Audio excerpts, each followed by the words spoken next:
जय जगन्नाथ। टुडे आज हूँ संडे, डेट हूँ 31/8/2025। आज मो फैमिली सहित माने मो वाइफ और मो पु सहित आज भुवनेश्वर किसी गणेश पूजा मूर्ति ठाकुर को देखा करने जाइली। देखु ये तार हूँ भिजुआल्स।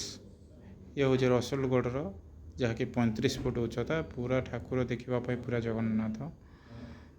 तो बहुत बढ़िया कारीगर सहकार यहाँ ठाकुर होती एवं बहुत बढ़िया लगुच। मत तो बहुत बढ़िया लगुच। आपण मैंने आसतु ए देखो, बहुत बढ़िया भी लगे।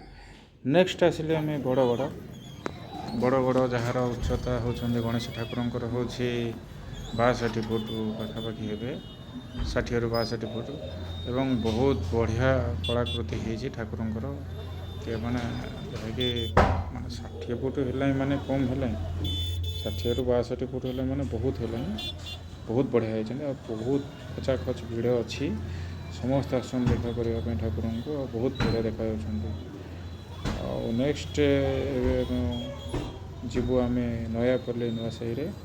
नयापल्ली नुआसाही भी जहाँकि से 60 ରୁ 65 फुट पाखापाखि हो जाती, बहुत बढ़िया देखा। देखो बहुत बोबाल लगुच ठाकुर भी बहुत बढ़िया देखा। तो पूरा बोबाल लगुच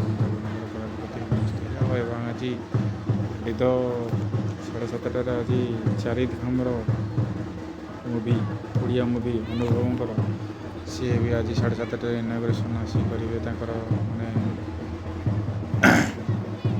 माने स्पॉन्सर आज करेंगे आसिक मैंने आसी फिल्म ये करेंगे, स्पॉन्सर करेंगे।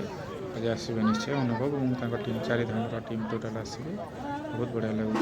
7:30 स्टार्ट हो ये वीडियो टी मुवी टी लेट रे पकई। यहाँ हूँ रविवार पकई आज मैंने टुडे सोमवार वो देखते कमी खते माड़ुआ बहुत दुष्ट हो।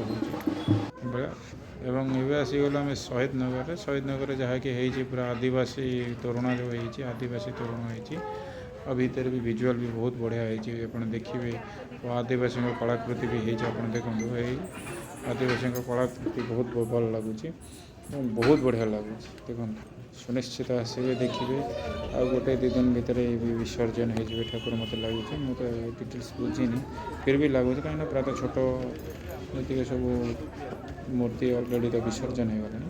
आसतु जल्दी देखु विसर्जन हो। नेक्स्ट तो आसी दुर्गा पूजा बड़ बड़ तोरण हम समस्त आसवे। जय जगन्नाथ।